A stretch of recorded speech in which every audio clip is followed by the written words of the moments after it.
Welcome back. In this video, we'll be using our understanding of bearings to solve three worded problems. Now in example 1 we have, starting from point A rally car travels 7 kilometers east to point B, then 3 kilometers south to point C. Find the true and conventional bearings of point C from A. So what we're doing is we're finding the bearings from C to A, and the question tells us that you start off at point A and you travel 7 kilometers east to B, and then 3 kilometers south to C. So what we're going to do here, we're going to start off by drawing a compass. So we'll go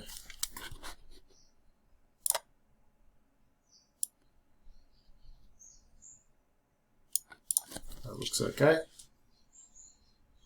Mark that and call that north, and this is south. And what's happened is the rally car driver has driven 7 kilometers to the east to point B. So this over here, this is going to be point A, our starting location, and the driver itself has gone 7 kilometers east.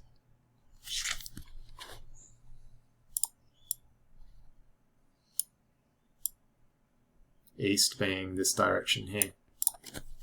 So we'll call this 7 kilometers, like so. And this is point B. Now from point B, the rally car driver then goes 3 kilometers south. So we'll get our little compass.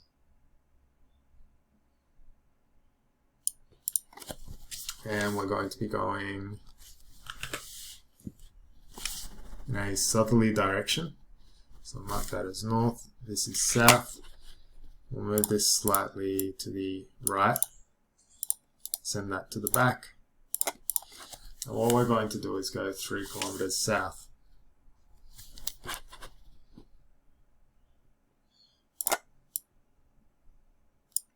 So we go 1, 2, and 3. So we end up down here. And we're going to call this location point C, like so. Now the question at hand is find the true and conventional bearings of point C from A. So what we're looking at is the final destination, which can be drawn by drawing an arrow that represents the final location. So notice that for the journey from A to B, I draw an arrow with an arrowhead pointing to B, and B to C, I draw an arrowhead similarly. So east and then south. Now the final destination is denoted by this final darker blue arrow here. So what we're looking for is we're looking for the angle that's denoted in here. And we'll call that theta. Now looking at this triangle here, we can denote the side lengths. So we travel 7 kilometers east and then 3 kilometers south. What we've got is a right-angled triangle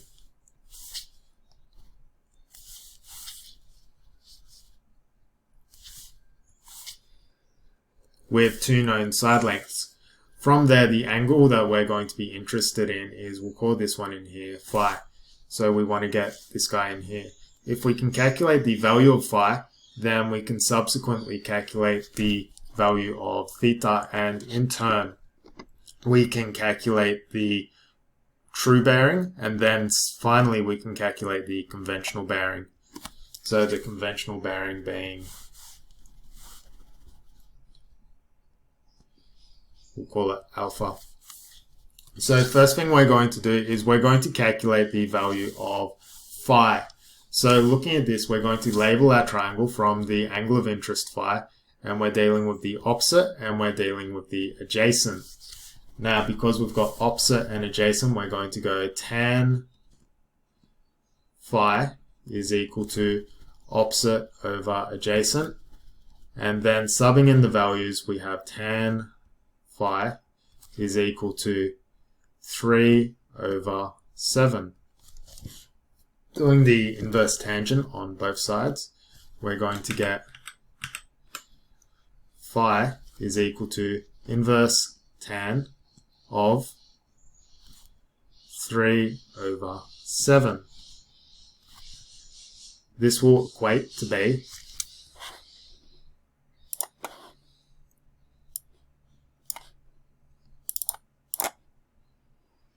shift tan 3/7.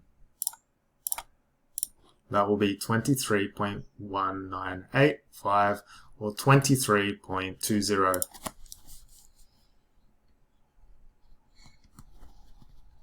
degrees. Now this is the angle from the southerly direction downward. So if we were to calculate the true bearing, then what we're going to do is we're going to reference it from true north. So the true north is going to include this first top right quadrant and then the little snippet of the angle phi. So the true bearing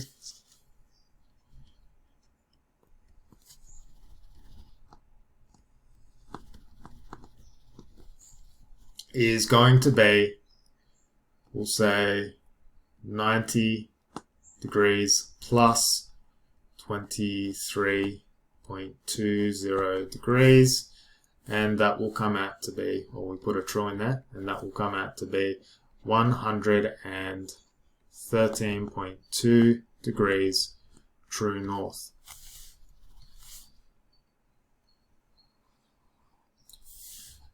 Now our conventional bearing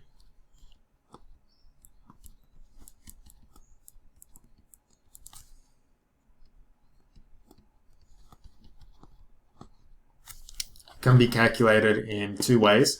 Either we can get 90 degrees, take the value of phi over here, and that will give us this purple section, so alpha, which will be relative to the south and the east.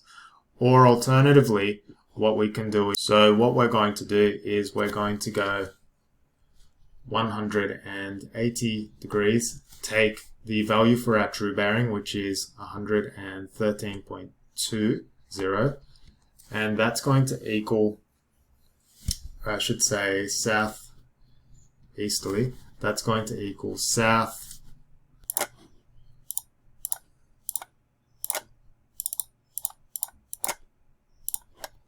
66.80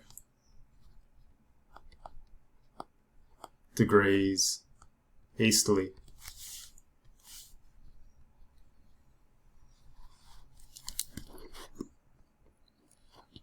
So what we're doing is this orange or this pink segment over here, it's going to be 66.8 or south 66.8 sweeping to an easterly direction.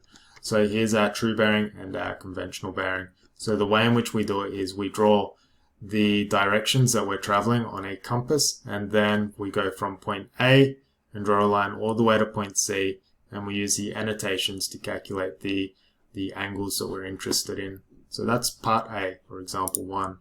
Now example 2.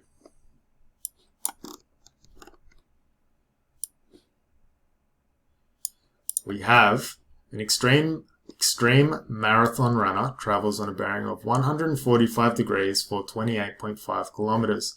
How far east of the starting position is the runner? So once again, I'm going to start off by drawing a compass, and we're going to go north.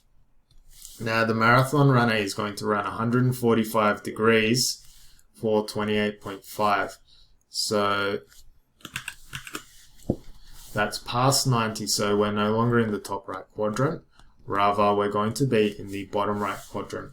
So we go 0 degrees, 90 degrees, 180, so we're somewhere down here. So 145 degrees.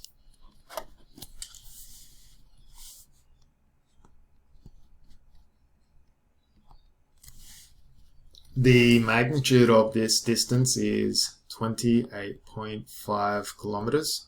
So it's quite a fit runner. How far east of the starting position is the runner? So we've got south is down here, east is over here. The question at hand is asking what is the easterly or the horizontal component of this distance here. So we're looking at, if we draw an arrow, we're looking at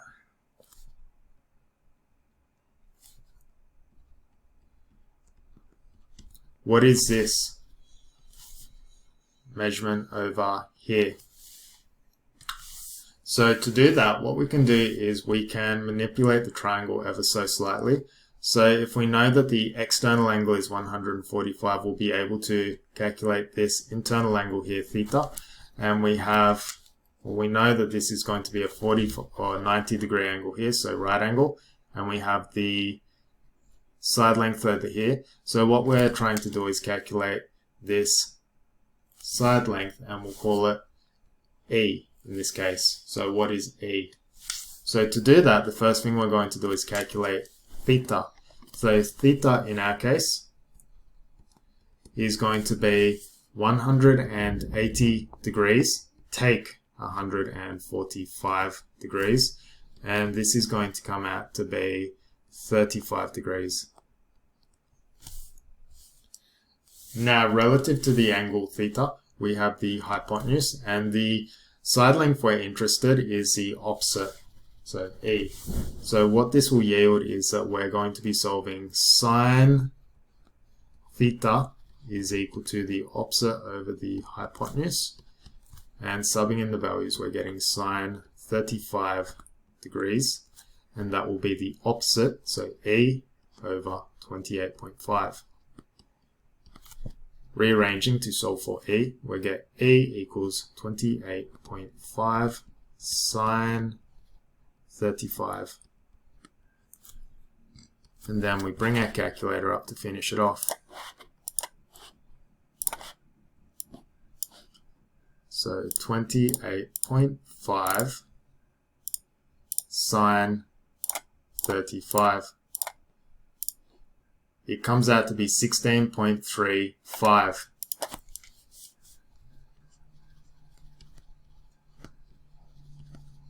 And we're working in units of kilometers. So the runner is 16.35 kilometers to the east.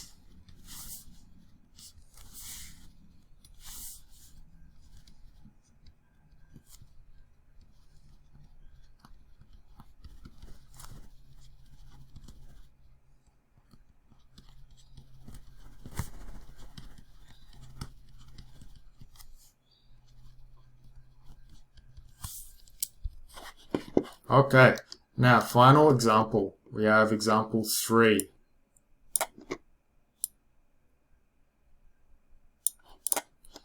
A quadcopter departs point A and flies on a 140-degree course for 3.68 kilometers to B, then changes direction to 233 degrees course and flies a further 4.72 kilometers to C. Calculate the distance of C from A, and then calculate the bearing of C from A. So the part A, we're looking at the distance. So a quadcopter departs point A and flies 140 degrees, 43 degrees for 368 kilometers, 3.68 kilometers. Then changes direction to 233 degrees for 4.72. So it goes from B to C, 4.72 kilometers away on a course of 233 degrees. So find the distance. Now to do this particular problem, I'm going to start off by drawing a compass, as always. So I use a ruler and I draw a nice, neat compass. And I'm going to label this point A.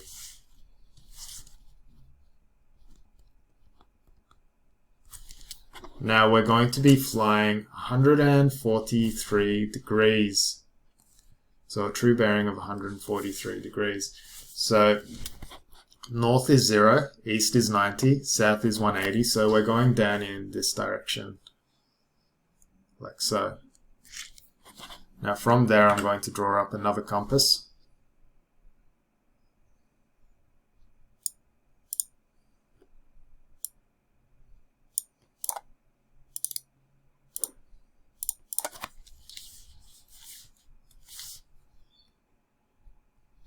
That's north, south, and we'll have a look where it's saying it's going to. So we're going 233 degrees course, and it flies a further 4.72. So we're going to be in the left hand side.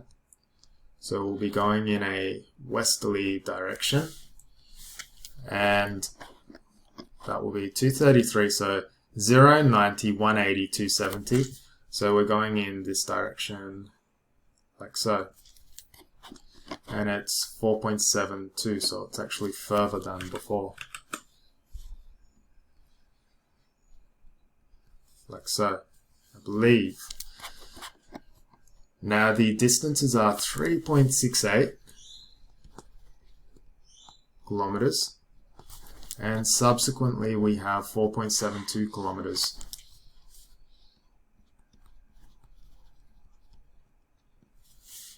We have A, B, and finally C.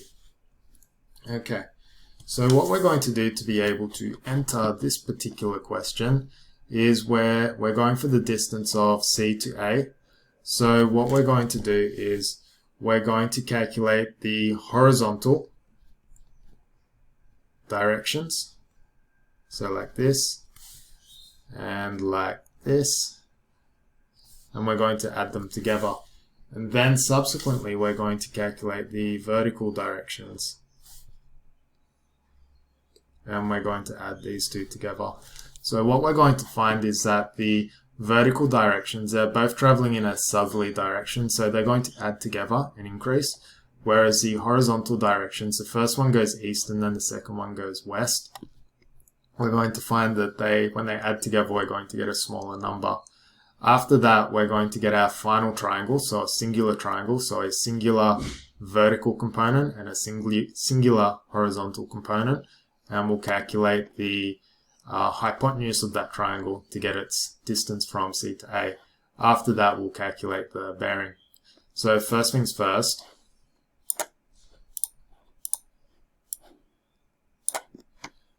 we will calculate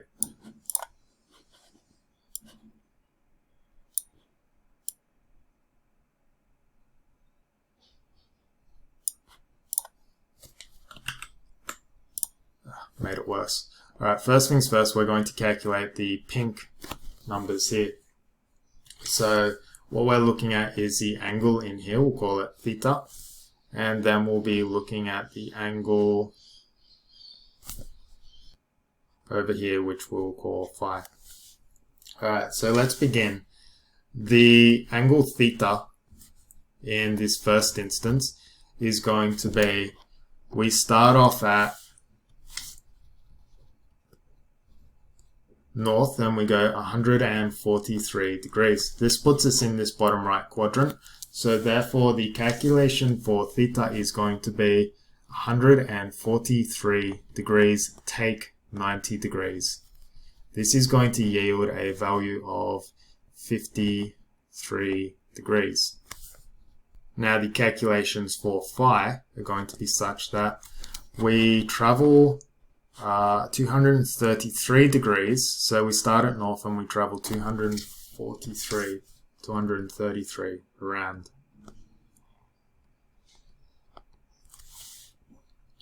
So this calculation here, phi is going to be 233 degrees take 180.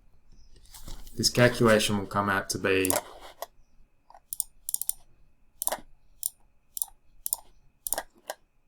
also 53 degrees. Alright, now the next step is I'm going to label the triangles. So what we're going for is the hypotenuse we have for 3.68, and we're interested in the opposite and the adjacent. Opposite, and we'll call it O1, and then we'll have the adjacent, we'll call it A1. For the other triangle we have the hypotenuse, so this is a 90 degrees there, this is also a 90 degrees, hypotenuse 2, then we have adjacent 2 and opposite 2. What we're going to do is calculate the adjacents for both of these, the adjacent and then the opposite, and we'll add those two together. So we're going to get adjacent and hypotenuse. That's going to be cosine of theta is equal to adjacent over the hypotenuse. Theta in this instance is going to be 53 degrees.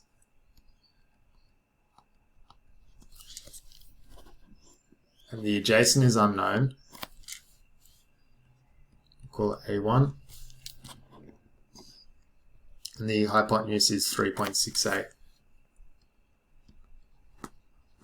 kilometers. Now rearranging to solve, we're going to get A1 is equal to 3.68 cosine of 53 degrees. And this will come out to be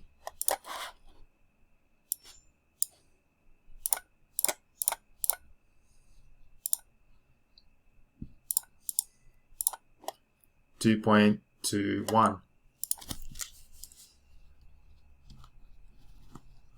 kilometers. So that's the first part. This is the first horizontal.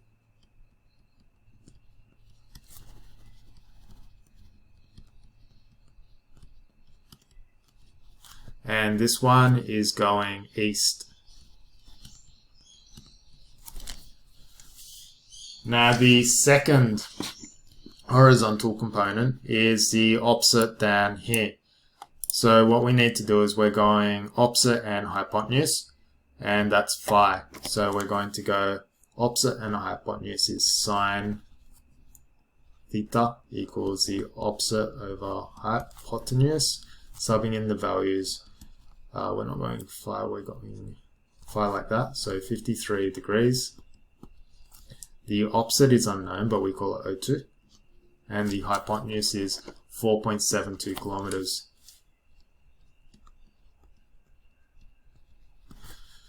Now rearranging to solve, we get O2 is equal to 4.72 sine 53 degrees. We bring up the calculator for this section.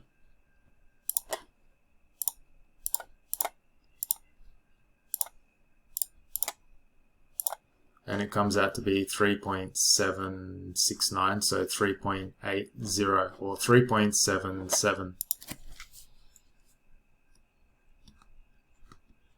kilometers. And this is our second horizontal.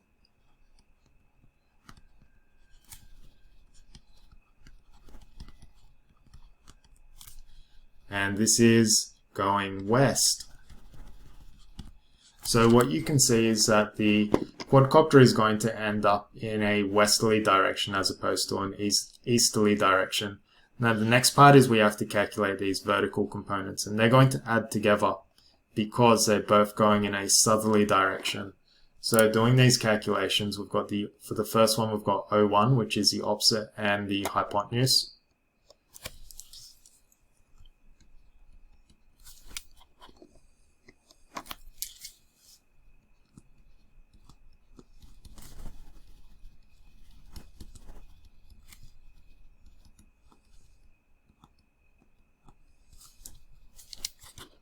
The hypotenuse is 3.68.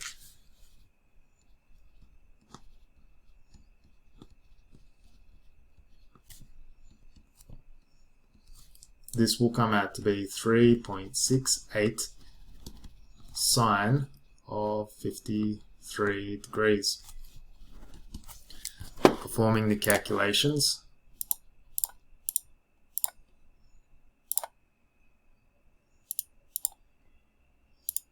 it will come out to be 2.93 kilometers. 2.94.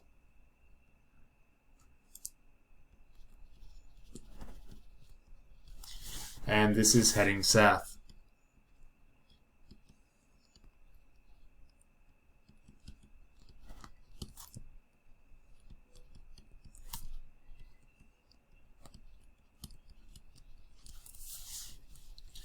Now the second one is going to be the cosine of phi. That will be adjacent over hypotenuse, and the cosine of phi is 53 degrees like that, and we're going for the adjacent here, so 4.72.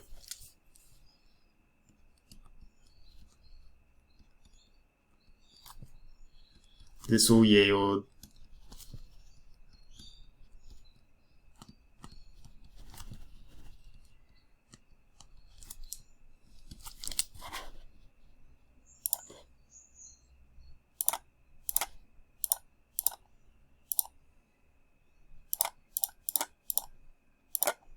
2.84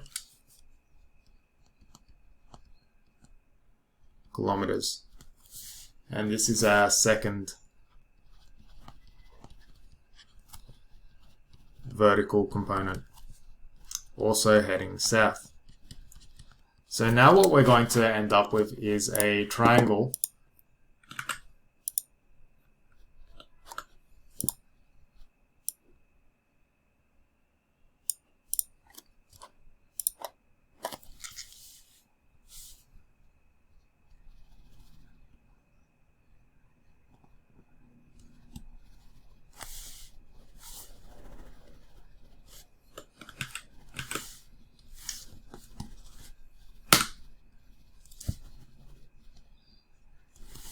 that's going to look something like this. So it's going to start off at point A, and then we'll get point C, and then we're going to wind up with something that looks like this. So we're going to get 2.94, so this quantity here, 2.94 plus 2.84, and that's going to stack together to give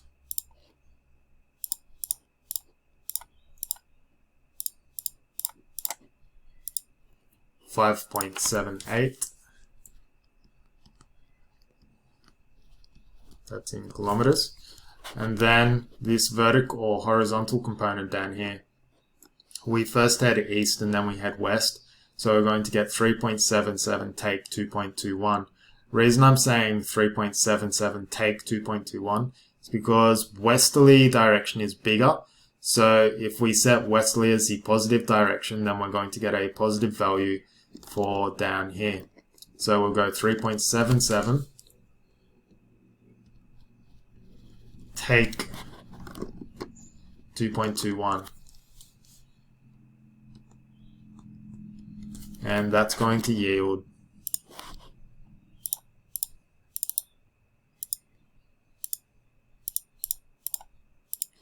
1.56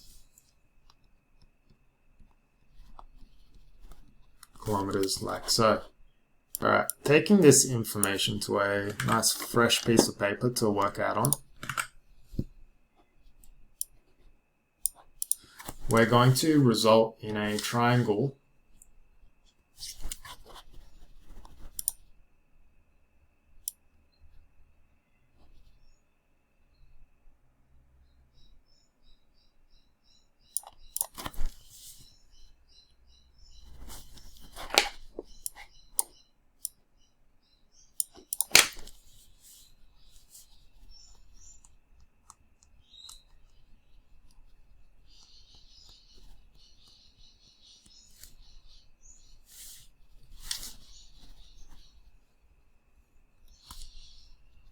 that will look something like this.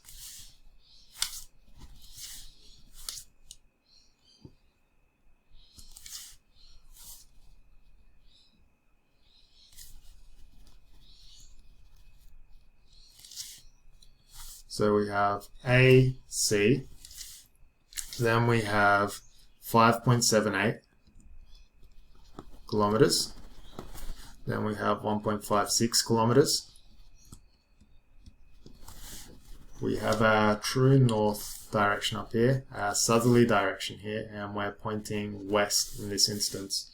Now what we know is, well, we don't know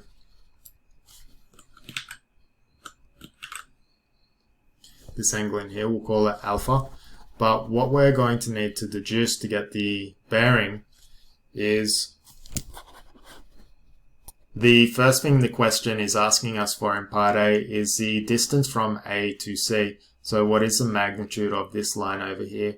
We can easily calculate that using Pythagoras' theorem because we have this quantity and this quantity. So we don't need these guys anymore.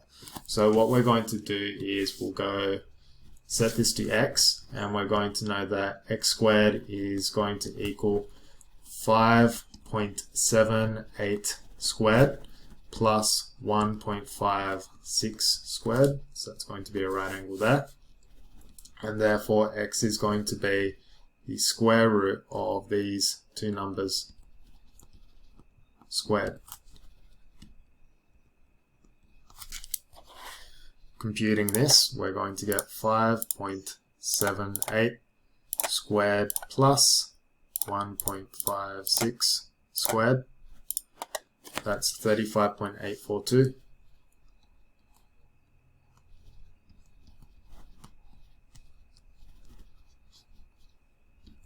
And therefore, the distance from A to C is going to be shift square root shift answer.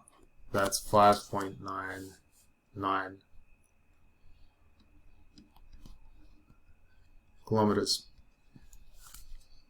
Or we can rewrite that as AC. Or we can just leave it as X. So that's part A. For part C, the angle itself, so finding the bearing, we have to find this quantity in here, alpha. So what we can do is we can use the tangent ratio. So we've got the opposite and the adjacent. So we're going to go alpha equals tan alpha is equal to the opposite over the adjacent. In our case, the opposite is 1.56 over 5.78.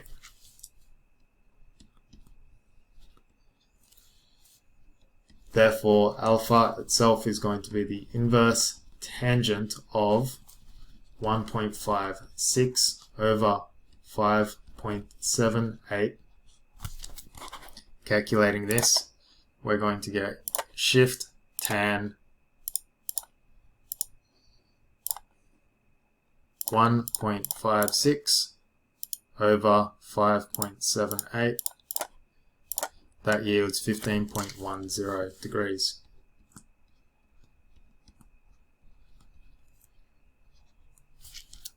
So what we in turn find is that this alpha here, we can express it using a conventional bearing. So we are 5.99 kilometers on a bearing of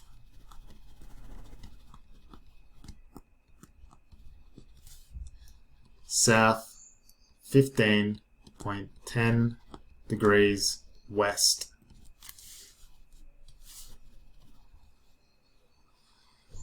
Or if we wanted to, we can get the true bearing by adding 180 degrees to this southerly bearing here. So we can go 5.99 kilometers on a bearing 15.10. We simply go plus 180.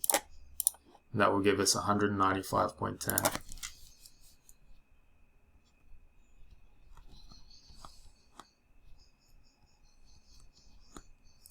True.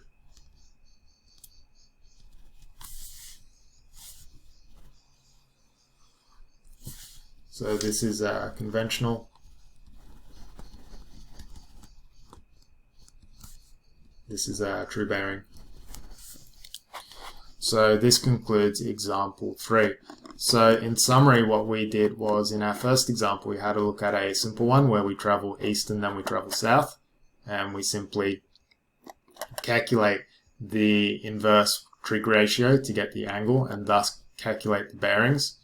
The second one is a little bit more complicated. Rather than traveling on a particular compass direction, we traveled on a direction that wasn't fixed to one of these guys. So we had to do some intermediate calculations. And then in this final one, this was a big question, we add two bearings together. The way in which we do it is we draw the one direction, then we drop our second compass and we draw it again, and we simply add the horizontal components together and the vertical components together. A little bit of calculations in there, but eventually you get to the answer.